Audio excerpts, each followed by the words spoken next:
Hey guys, what is up? SuperKmanrocks here, and I am here for my LCS Losers Finals, Semifinals, whatever you want to label it, video, my overview and analysis of our third place series, essentially, determining who is going to be facing Cloud9 in the LCS Finals here, our first series in the LCS at least, of Championship Weekend. I was very, very excited for this series between two teams that I was very, very excited to see face off in a situation like this. So let me know what you guys thought of it down in the comment section below. Obviously, a really interesting series matchup-wise, and I think a lot of people definitely had different opinions on where this was going to go. Obviously, some extra circumstances going into all of this. Let me know what you guys thought of the series down in the comment section below, and did it meet your expectations? Did it exceed it in terms of gameplay, or were you a little bit let down? Did you expect the winner, or did you not?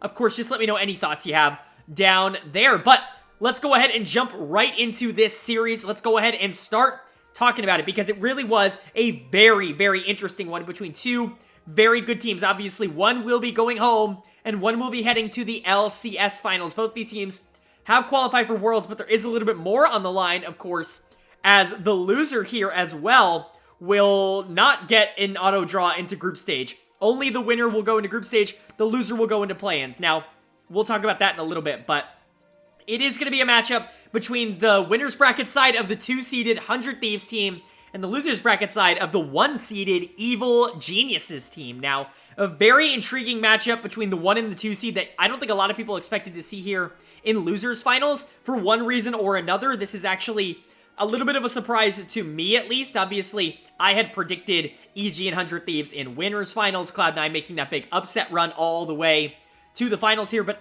honestly, I was never all that high on Evil Geniuses. It was more so that I don't think I appreciated Cloud9 enough, but EG has definitely shown a little bit of their struggles throughout the playoffs, having a hard time getting across some of the easier hurdles, I would say, that they've had to face. Cloud9 definitely showed that they were better than people expected, but TSM I just don't think is on that same level, even though I was a pretty big fan of how they played towards the back half of the year. Even an improved version of TSM is at best probably the 6th best team in the league, and for you to not be able to convincingly beat them, definitely concerning, and now you're losing your starting AD carry.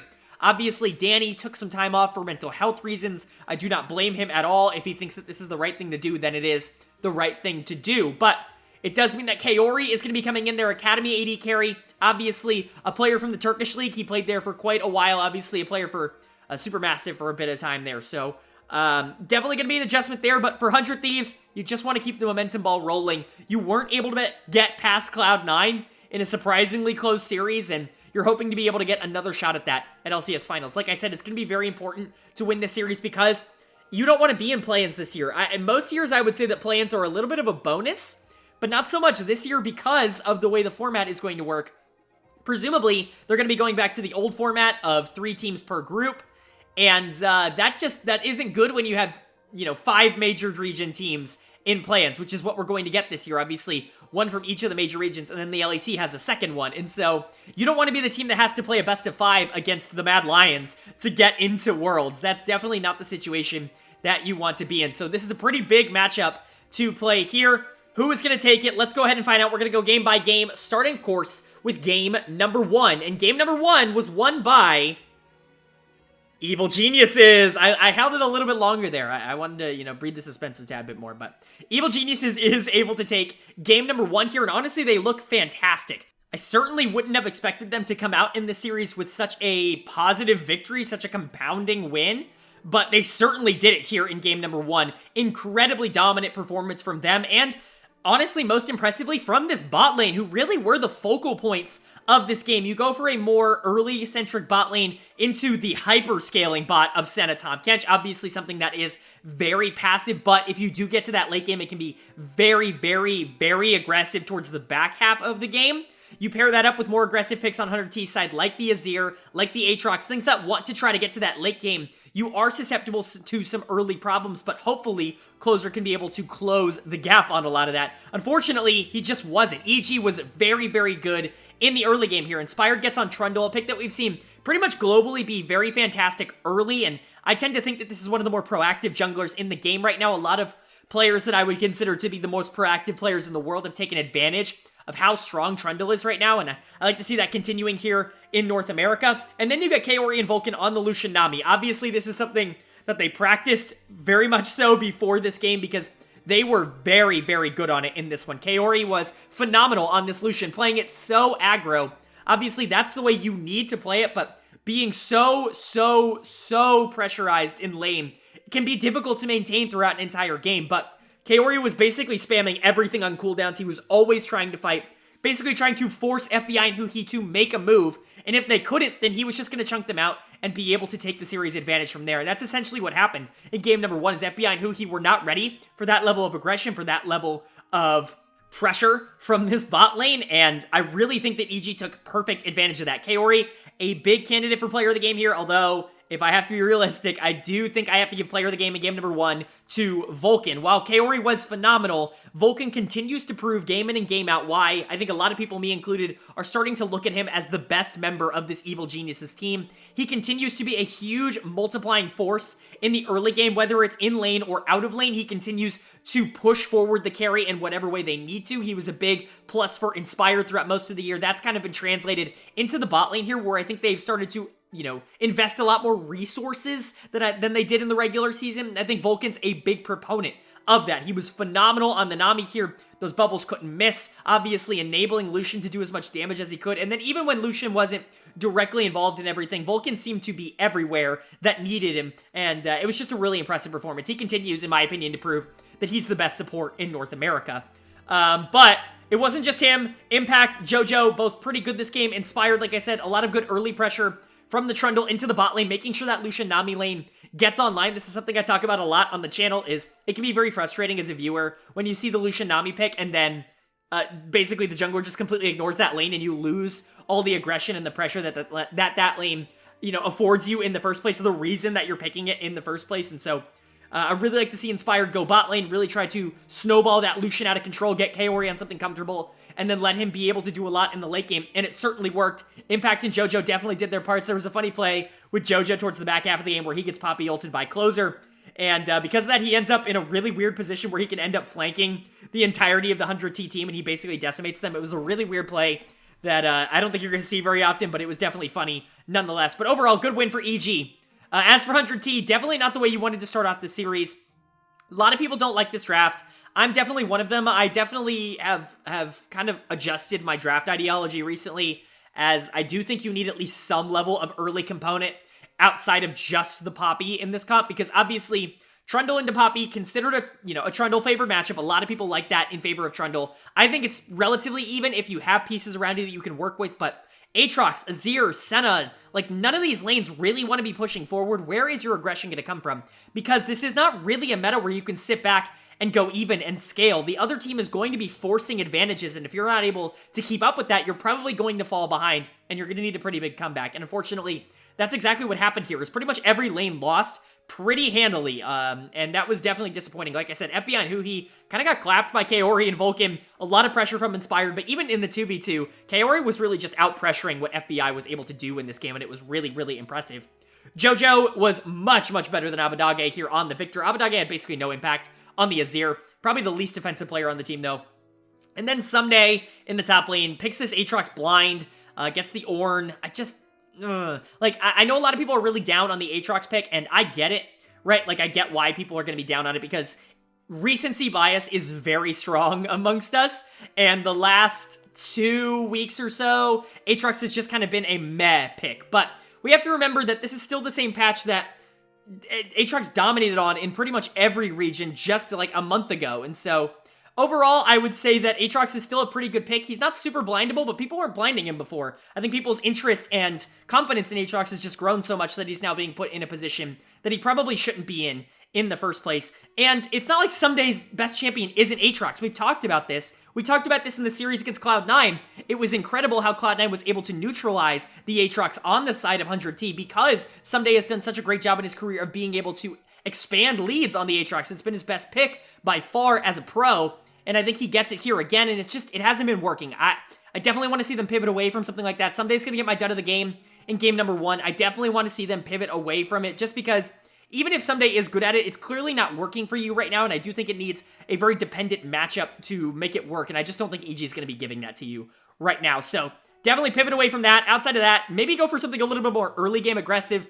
I'm not saying go for the Renekton or something in the top lane, but I just don't think Senatom Kench is really what we're looking for right now. I think something a little bit more proactive, at least towards the back half of the game, or the mid part of the game, I should say, for 100T, even if it's like the most boring lane of all time, like any Seraphine lane, if you want to pick Sivir, whatever, right? Like something that can make an impact towards the mid part of this game, whatever you have available to you, I would suggest taking that, because you're really just not at a point right now where I think you're going to be able to sit back on something like a Senatom Kench and be able to get to that late game in the way that you want. Other than that, not a good game from 100T. You just need to clean up a lot of the mistakes. You need to get better in lane, etc., etc. And for EG, just keep doing this. If you can pressure in the early game, if you can get Kaori on something that he's very comfortable on, like this Lucian, clearly, then let him do it. Like, give him the comfort, play around him, make him feel at home. That's always been the way to integrate rookies in the best way possible, at least in, from what we've seen throughout history, is just make sure that they're playing something that they're comfortable with. The rest of the team can adapt around that. And all of these players on EG are very adaptable. So it's going to be interesting to see what happens in game number 2. But was EG able to take a 2-0 series lead, a very commanding series lead, or was 100T able to equalize things, put things back into perspective just a tad bit here in game number 2? Well, the winner of game number 2 was 100 Thieves. They are able to take game number 2 here, even the series back up 1-1. This is a much more comfortable spot to be in than down 0-2, obviously, even though we've seen a ton of teams come back from 0-2, not only in this region, I mean, especially in this region, but just globally. But I mean, holy crap, like the amount of game 5s that we've gotten in North America this split is actually absurd. But still, a good win here for 100T to put themselves in a more comfortable position, I would say, and a much better draft. I think you give yourself significantly more options with this draft towards the mid game. Not only do you have a much more early game initiator here in someone like the Xin Zhao, who can go to lanes and make plays even if they're not the most advantageous lane states. He does have the ability to create on his own, maybe outside of someone, like the Poppy just doesn't have that same kind of dominant effect in the early game if you're not in a position to be able to capitalize on it, at least to the same extent, in my opinion. But then you also go for some power lanes on the top and bot. You go for the Fiora in the top lane here for Someday. Obviously not the Aatrox pick, but something that really, really beats the Aatrox pick. This is what we've been talking about globally for a while, especially in the LPL, where it feels like Fiora, Jax, they're great answers to things like the Renekton, like the Aatrox, because it pulls them out of their comfort zone. You have the Fiora, who is going to be in that side lane all the time, being able to cause havoc, being able to duel pretty much anybody who goes up there to match her, because Aatrox isn't going to be able to do it, but that means Aatrox isn't going to be in the fights, isn't going to be able to create that second line in between the front and the back line on the enemy team. What he does so well, he's going to have to pay respect to that Fiora, especially if she gets ahead. And boy, did she get ahead in this game. A great game from Someday, a very good bounce back after a shaky game 1 on the Aatrox. This time, it's Impact's turn to be shaky on the Aatrox, as he just wasn't in a good matchup here. There was really never a chance for him. Fiora into Aatrox is incredibly Fiora favored, just generally speaking. Blind picking Aatrox is a nightmare in pro, and I'm glad to see teams are exploiting it, because it is something that can be exploited. Even if I don't hate the Aatrox pick, I want to see teams be smart. And Fiora, I think, does a great job with that. Someday did a great job of making sure to maintain a lot of pressure in side lanes, but also making sure that he's there for objective fights in the early game, around Herald, things like that, making sure that if closer needed him, he was available, because he was incredibly strong, and it was really difficult for someone like an Aatrox or a Poppy, or hell, even an Akali, to really be able to do all that much, as long as Someday was able to play out the fight relatively well. But most of the time was going to be spent creating pressure across the map and around the map. So you got a really strong top lane. You also have a really strong bot lane here. They took my advice. They go away from the more passive Senatom Kench. They go onto the Sivir Yuumi, and while it's not the most dominant early game lane, you ban out the Lucian. You make sure that that's not really an option here in game number 2. Obviously, that was a big power pick for Kaori in game number 1, and you didn't want to give that to him again, so you opt for the Sivir Zeri handshake, and you're just gonna trust, essentially, that FBI can be the better player in the series, and he certainly was in game number 2. A much better bot lane here overall. He does a good job on the Yuumi of making sure to enable that Sivir to basically do whatever she wants. I gotta note an absolutely phenomenal cast by Captain Flowers. I usually don't mention casters on here because often I just don't feel it's all that relevant, but probably the funniest line of the year coming out here from Captain Flowers when he says, Impact is going to die to a pizza, and FBI serves them up hot. It is the... magnifique Flowers. He's just the best. He's the best at what he does. But yeah, outside of that, FBI played a really good game, was able to maintain his ability in the bottom lane, pressured the lane much more than I thought he would. Obviously, FBI is, originally known for his laning strength. I think he's become a much more balanced player overall, but originally, obviously, FBI known for those big early games on Golden Guardians, and I think that really showed up here in game number 2, where I really don't think Sivir versus Zeri is all that, favored in one way or the other. You really have to outplay your opponent in order to create, and I think FBI did that in this laning phase. Overall, a good game from 100T. Abadage still not really showing up. He got absolutely clapped in the early game by JoJo on this Akali, was much better overall in this game. We'll get to that, but definitely need to see Abadage step up. He has been the biggest question mark for 100 Thieves throughout the entirety of the year, and he will continue to be until he proves otherwise, but not a very good game number 2 from Abadage. Definitely wanted to see more. And then Closer was fine on the Xin was creating that early pressure, making sure that Someday was in a good spot overall, and I think he did that. I think it was fine. Not the perfect game, but it was fine. EG definitely had a shot to win this, and we'll get to that actually right now, but 100 Thieves, did a good job of being able to close out the game, being able to win a crucial team fight towards the back half of the game. Abadage does make a pretty clutch Azir ult in that back half team fight, and overall they're able to take the game, but for Evil Geniuses, this one was pretty close. You definitely had your finger on the trigger with this one, mostly due, again, to Jojo Pune, who has just continued to impress, I think, over and over and over again. I'm at the point where he no longer feels like a rookie, and it no longer feels like a surprise when he shows up on the big stage and just plays some really good League of Legends.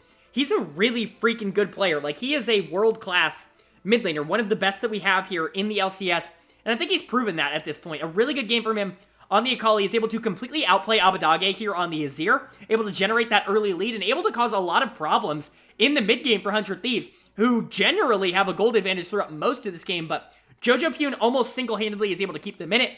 He's able to move his pressure towards the bot lane where Kaori is, and he's able to, slowly start to chip away at the lead that FBI created, slowly start to make sure that Kaori gets back on track, and he does get into a position where he is able to do a significant amount of damage towards the mid game. Unfortunately, Kaori mispositions pretty heavily in the back half of a fight towards the end of the game, and it was over at that point. Jojo wasn't in a fight. He was trying to stop the Fiora, and you have a 4v4 that just does not go the way of EG, and that basically ends the game. And outside of that, there's really not a lot of good to talk about on the side of on the side of Evil Geniuses, I should say. The top side of the map was not all that good. Inspired really wanted to create more. I don't like him on this Poppy pick. I do think it's a good pick overall. I just don't think it's his style. He needs to play something that's very aggro, that's very much like a one-track, let's create this lead myself, let's go ahead and 1v1. Just something super aggressive, and I don't think Poppy quite gets that. Poppy can be very aggressive, but you do need a little bit of support in order to make it work at the same level that I think you would need a Trundle or a Wukong, which you yourself banned out in first rotation. I just think there are other options here, and if you want to do the Wukong Xin Zhao trade, I honestly don't even think that's awful for you. Whichever one you get there, I think you just have to trust that your jungler can be better, and Inspire was the MVP for a reason. I do like the Poppy pick, and I do think it's good overall, but I just don't think it works for what this team wants to do, at least especially how they've won recently. And then there's Impact in the top lane. Again, we can talk about the Aatrox pick. We already talked about it a bit. You can't blind Aatrox in this meta. Fiora, Jax, both of these picks are super good. That's not even to mention things like Ornn that can just simply outscale and out-teamfight him as long as you're not ridiculously ahead. Then you have something like a Renekton that generally can generate a lead on its own as long as the Aatrox, is in a position to, fight back. It's just not all that good of a blind pick right now. There are certainly matchups where Aatrox can be incredibly strong and can be a force multiplier in teamfights, really causing havoc on the backline of the enemy team, but this game was just not going to be it here, and Impact is going to get my dud of the game for it. He really did nothing in lane overall, and was just kind of getting outscaled by Someday on this Fiora, who was pulling him apart.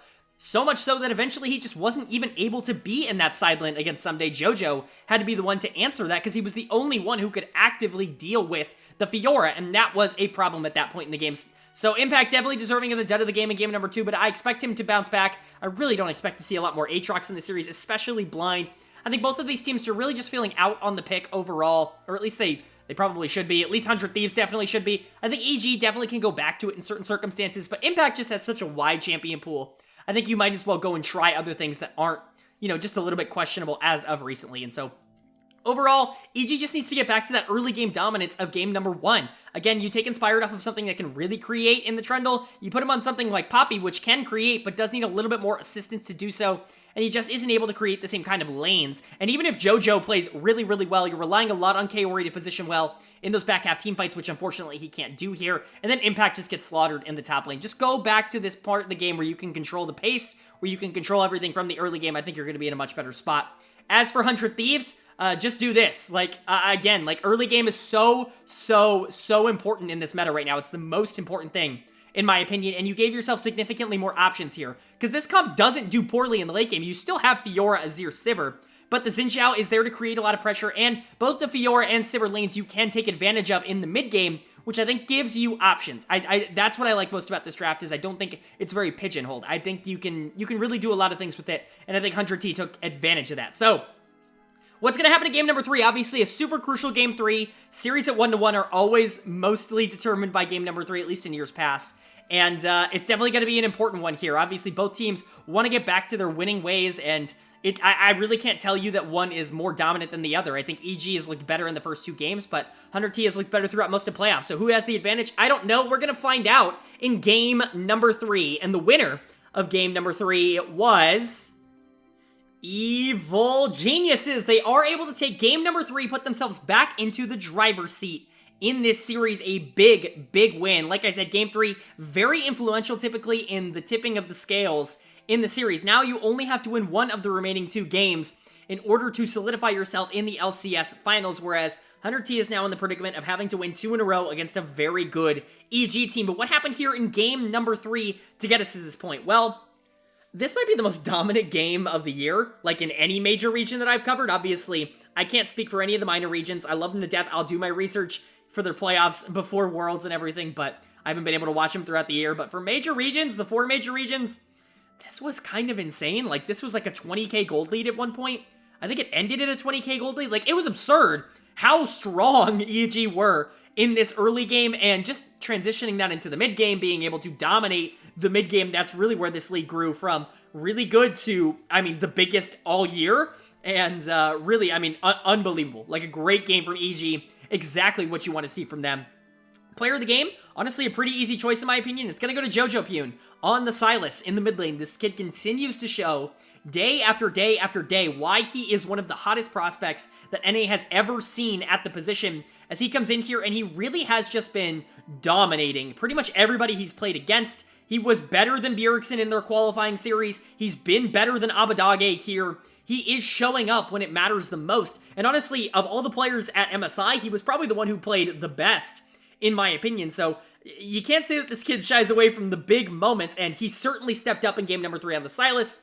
Just absolutely destroyed Abadage in lane. Really wasn't all that close. Was able to take that lead, and I talk about this with Sylas all the time, and transition that elsewhere on the map. Was able to help Inspired basically destroy Closer in this matchup. Not that Inspired needed all of the help, but definitely was able to give Poppy that extra reassurance that she needed, that extra backup that she needed to be able to make a lot of those aggressive plays that Poppy tends to make. And then the bot lane, you get back on the Lucian Nami. Obviously, this worked in game 1. It worked in game 3. This is clearly something that they have practiced. And obviously, you never know what exactly is going through a team's head when they sub in a new player. How much time have they had to kind of learn new comps? Because it's not really just about, okay, or he can play Kalista, right? Because obviously he can. He's a very good Kalista. He's a very, very good Draven.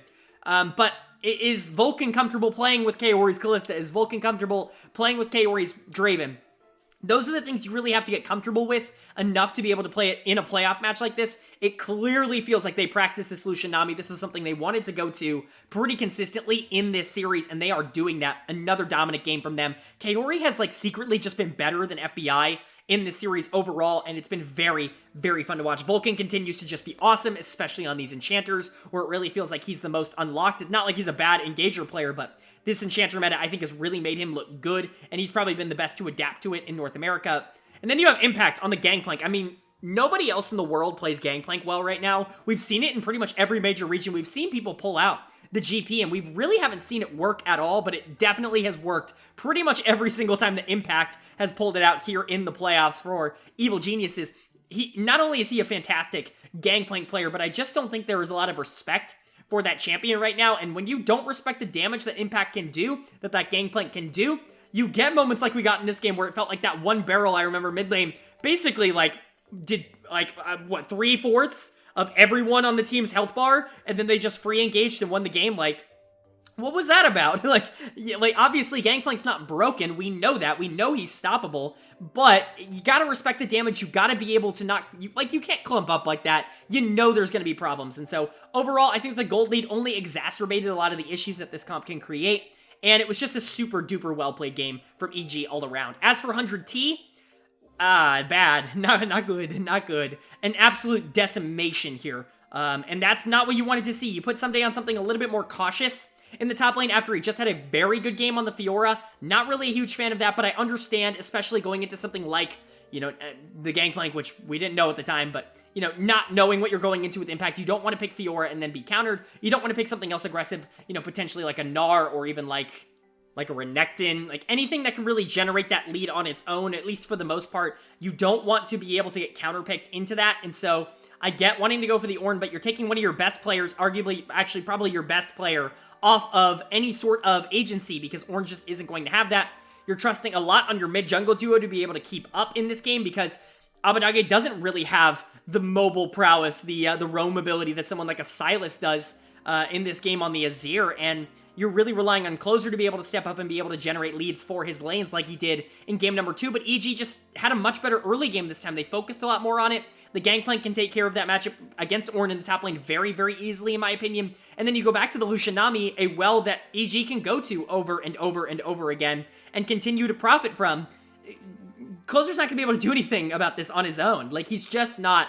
And Abbedagge getting clapped in the mid lane, FBI and Huhi getting clapped in the bot lane, those things certainly did not help at all. Overall, just a bad game from 100T. Like I said, Abbedagge definitely dud of the game here on the Azir. Absolute horrid performance from him. He's been outplayed in all 3 games by JoJo. Even in their win, he didn't really look like he was better than JoJo, and it's concerning me at this point. This is a player that came in and really turned around 100 Thieves like fortunes last year. Remember, this was a team that was pretty good, and then they got Abbedagge, and it felt like it unlocked everything else for the team. He was winning lane. He was able to roam a lot. He was a very supportive mid laner for a heavy carry-style jungler here in Closer, and it just doesn't feel like you're getting that again in 2022. This has been a big down year for him, and he's really got to turn it up if this team wants to be able to get out of this series alive. And not only to mention that, but to be able to, you know, effectively perform at Worlds the way that they know that they can perform. A lot of that's going to be on Abbedagge, just like it was last year.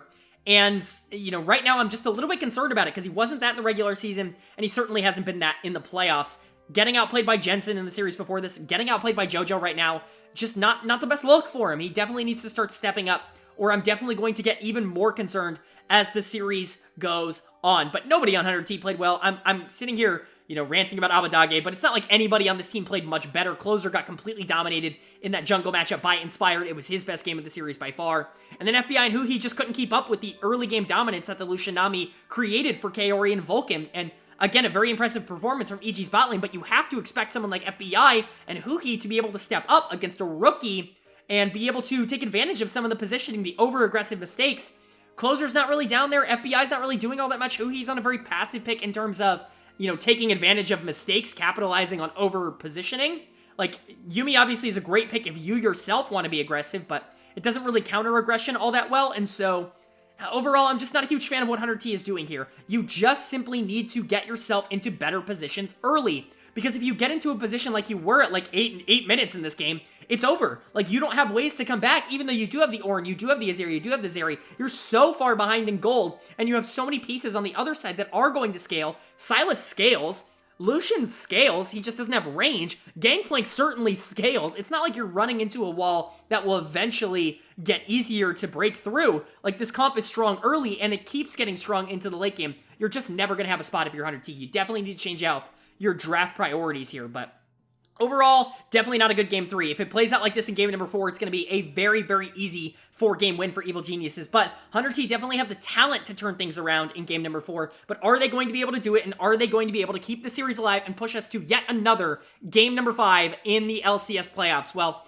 the winner of game number 4 was 100 Thieves. They are able to take game number 4 here and push us to another game number 5 in these LCS playoffs. It's absolutely absurd the amount of game 5s that we have hit at this point in the playoffs. I mean, at this point, I hope the finals goes to 5 just because it wraps a nice little neat bow on everything that has happened so far in the playoffs. But let's talk about this game 4 and how we got there, because this was a really interesting game number 4, I think, from both of these teams.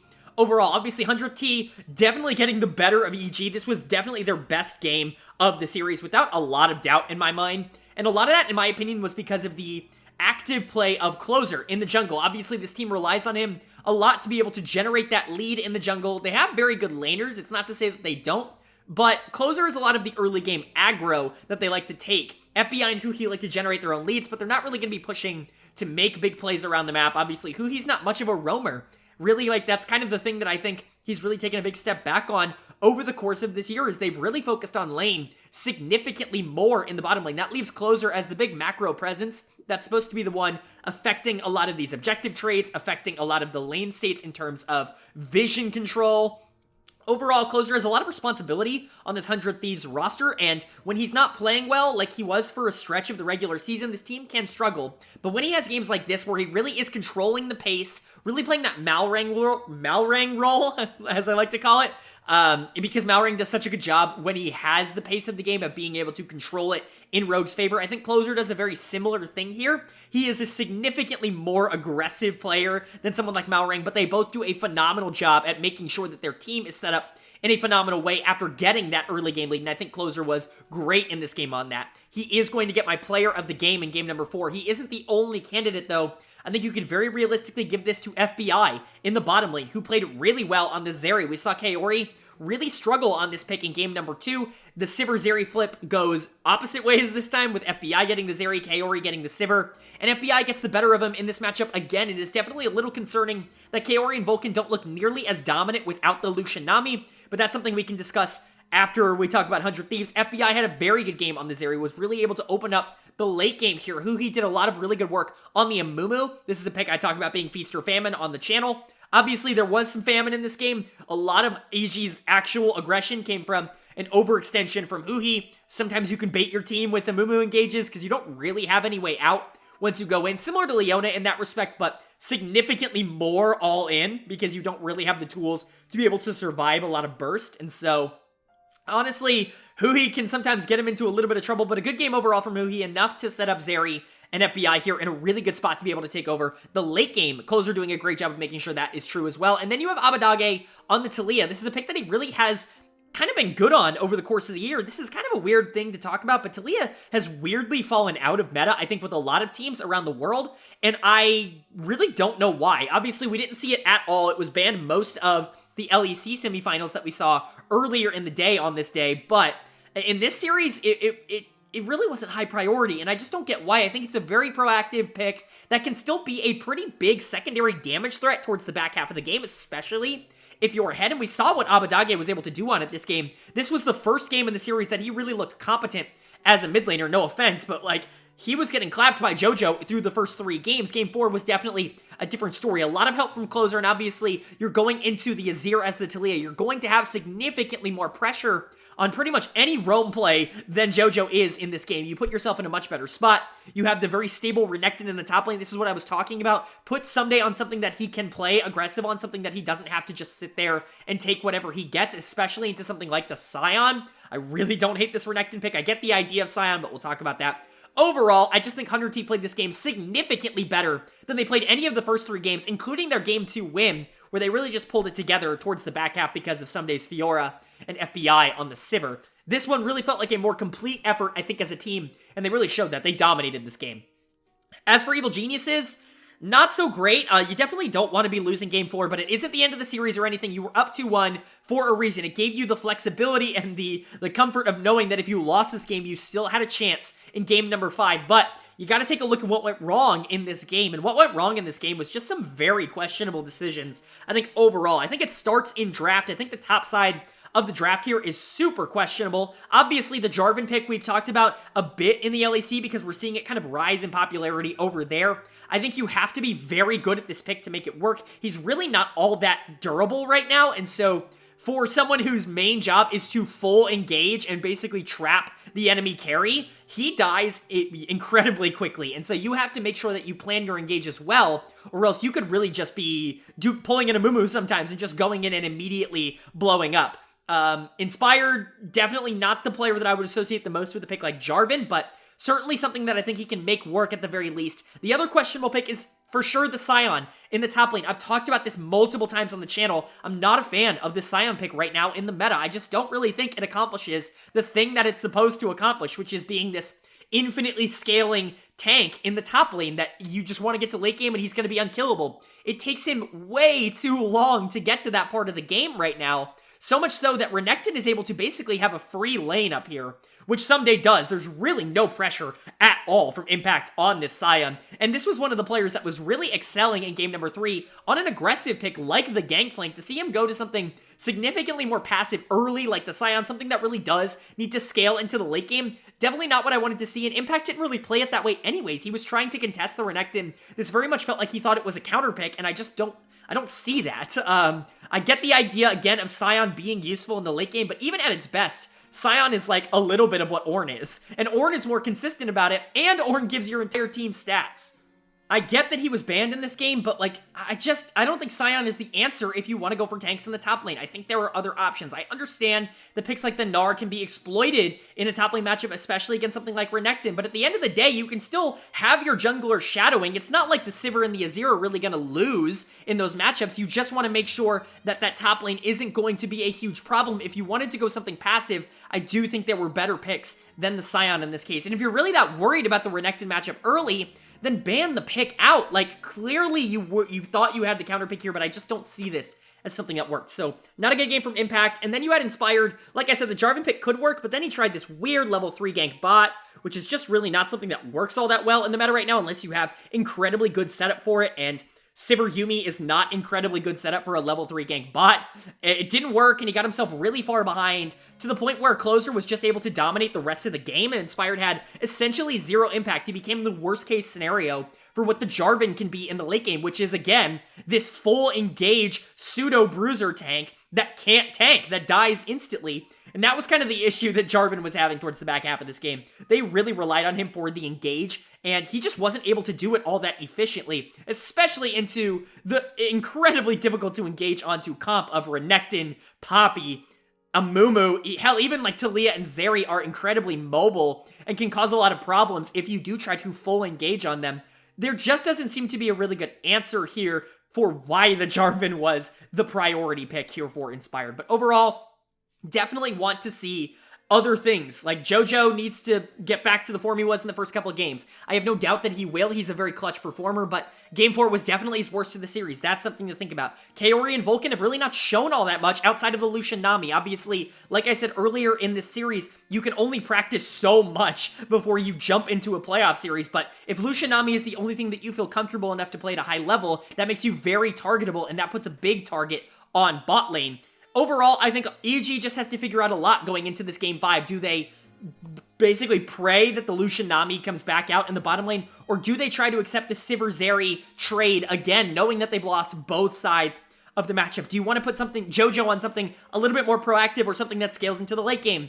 Should Inspired be on the Jarvan, or are you going to do everything you can to take first priority on some of these high proactive early game junglers? And then what is the deal with Impact? Tank or no tank? You got to figure it out. For 100 Thieves, just keep the ball rolling. Like I said, when you get to a good early game with this roster, you can make a lot happen, because someday FBI, Closer, Huhi, even Abadage are very good scaling late game players. They're going to be able to get you there. You just need to be able to set it up. A lot of that's going to be on Closer, but a lot of that's going to be on FBI as well. So both of them really need to step it up here in game number 5. But here we are, the penultimate game in the losers finals, semifinals, whatever you want to call it. Who is going to win and make their way to grand finals, and who is going to be the play-in team from North America at the 2022 World Championships? Well, the winner of game number 5 was 100 Thieves. They are able to come back here from a 2-1 deficit and take game number 5 to win the series 3-2 over the number 1 seeded and MSI representatives evil geniuses. A great series, a great game from them. Let's talk about what happened here in game number 5 and how 100T cemented their place in grand finals against Cloud9. Well, overall, this was another really, really good game from 100 Thieves. You can talk about game 2 kind of being not a fluky win. They definitely had pace of play in that game, but it wasn't the kind of dominating performance that you got out of EG in a game like game 3. Games 4 and 5 were definitely the opposite of that. 100T really controlled the momentum of the entire game and were able to basically just pinpoint exactly where EG were going to be at any moment and take advantage of it. A great series from 100 Thieves, and you know I gotta shout it out. They picked it again. They did it again. We just talked about this in the LEC semifinal. We get to talk about it here as well.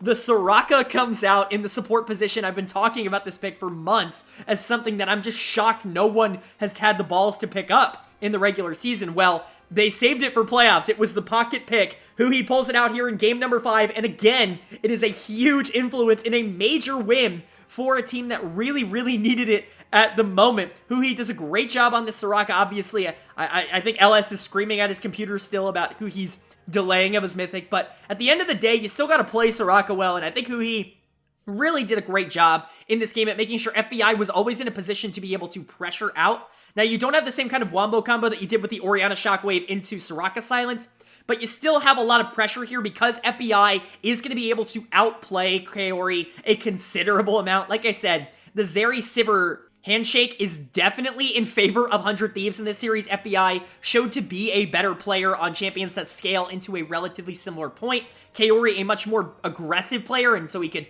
take advantage of some picks like Lucian that wanted to be aggressive and could be aggressive early, but picks like Sivir really just weren't able to hold up to someone like FBI where he really did dominate. And I think Huhi was another big part of this where he really was able to take advantage of a lot of the positioning mistakes. People talk about Soraka as this crazy heal bot that can really just never let the AD carry die, like similar to what we think of Yuumi now, but in the end, like, Soraka still can be effective outside of that. The silence is huge in laning phase for trading, and really, if you're not expecting it, she can do a decent amount of damage. You know, about the same as something like a Janna that I know a lot of people are really, really scared of. Obviously, Janna has a lot more in the toolkit than Soraka, but Soraka's heals are also incredibly clutch. It allows your AD carry to play significantly more aggressive. Again, very similar to what a Yuumi offers.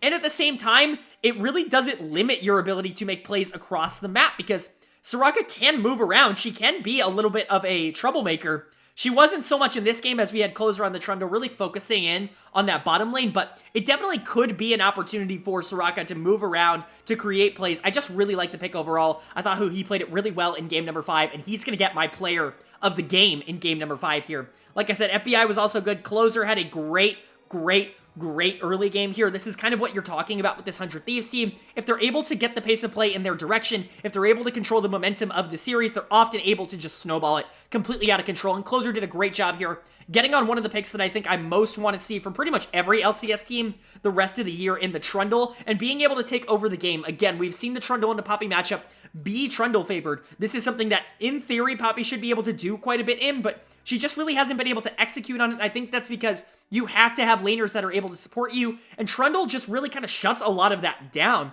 I think overall, he did a great job of making sure that that bot lane was in a good position, that Soraka was never going to get punished for being, half health the entire laning phase. And then he did another great job of making sure that Inspired really had no business on the map. There was really nothing that this Poppy could do. He couldn't really influence the mid lane. He certainly couldn't influence the bot lane. Really, the only lane that he had any pressure in was the top lane, but even then, it really wasn't his. Like, it was just Impact and Someday playing relatively passive in a matchup where neither can really afford to get super far behind because both the Gwen and the Gangplank scale like ridiculously well with kills, and so you never want to be on the receiving end of that. Impact was able to eventually make some plays here on the Gangplank. I like them going back to this pick. Unfortunately, it just wasn't enough. The rest of the team lost a little bit too hard. When your jungle and when your bot lane lose like this, it really isn't going to be much. I want to give a big shout out on the side of EG to Jojo Pune, because, oh my god, I would feel so bad. I feel so bad for him. He played so well in this series. I know the scoreline doesn't look great. He was pretty good in this game, just never really had the opportunity to do too much on the Ahri. The scoreline ends up looking really bad, but he honestly just outplayed Abadage by a considerable amount over the 5 games here, and definitely showed that he is still one of the elite mid laners in the region. And I'm really excited to see what he's going to be able to do on the world stage, but for 100 Thieves, you had Someday being able to pop off on the Gwen. You had Abadage having a much more consistent game on the Azir. He was really struggling on that pick over the course of the first few games. Mostly the ults where he just wasn't really having impactful ones other than like the game-winning one in game 2. But he was really struggling in lane to be able to generate any sort of lead by himself. He had a much more compact game, I would say here. Obviously, the map was significantly in their favor, and I think that led to a lot of advantages for Abadage, but overall, still a questionable game, I think, over... JoJo was just better than him. Like, I think at multiple points throughout the game, JoJo showed to just have more instincts, but the team just wasn't in a place to be able to back him up, and he's an Ahri, he's not going to be able to carry the game. So, overall, for 100 Thieves, you definitely still have things you need to work on going into finals. You've got Abadage not being incredibly consistent. You've got FBI and Huki not being the lane-dominant threats that they used to be. They're really becoming like this scaling duo, which is not something I really expected to see out of them with their career path. Obviously, they became significantly more balanced as a duo, I think, over the course of the past few years, but you gotta remember, FBI was always known as the lane-dominant ADC that had trouble with positioning in teamfights. It's very much felt like that's flipped in recent memory. If FBI can get that lane dominance back, you can go to some of these more early picks. I think this could be a really, really scary 100 Thieves spot lane, but we'll see with that.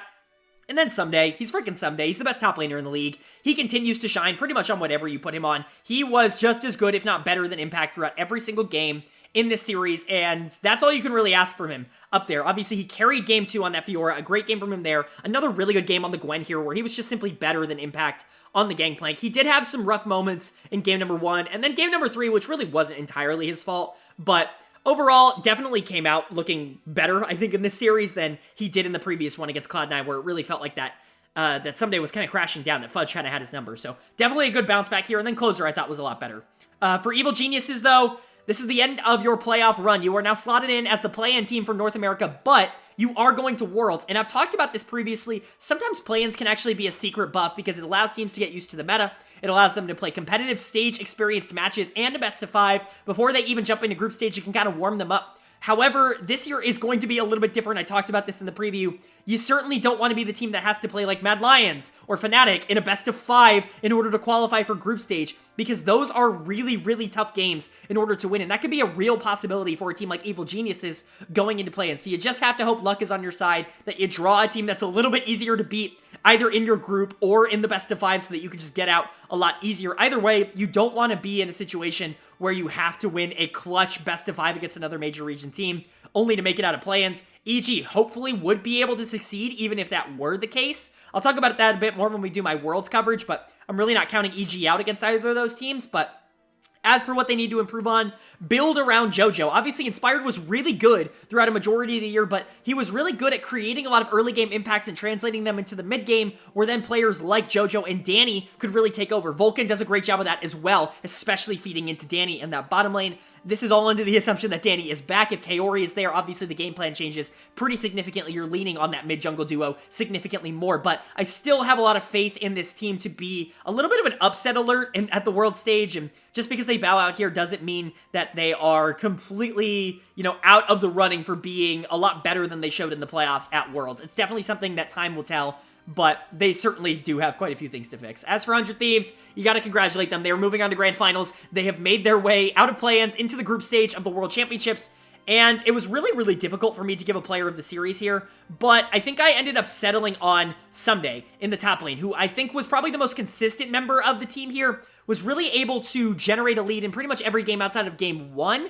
and even in game 3, where Impact had a lot of gold, it really wasn't his fault that the Gangplank got super far ahead. I think other candidates here would for sure be FBI, but again, had a couple games here against Kaori's Lucian that weren't all that great. And then Closer. I think a lot of people are going to want to see Closer as player of the series, but again, I just needed to see more consistency. There were a couple games that Inspired really just took him out of it, and I really don't think Someday had those. So for me, Someday's going to get the player of the series here in the semifinals, but there's a lot to like about this 100 Thieves team. You hope that they can continue this momentum. You're going into a big rematch with a Cloud9 team that honestly, it very much felt neck and neck up until that final game with them in the previous round. There's a lot to talk about. We'll preview that in just a second, but right now you just got to be excited if you're a 100 Thieves fan. You're back at Worlds with a chance to even go as the #1 seed again from North America.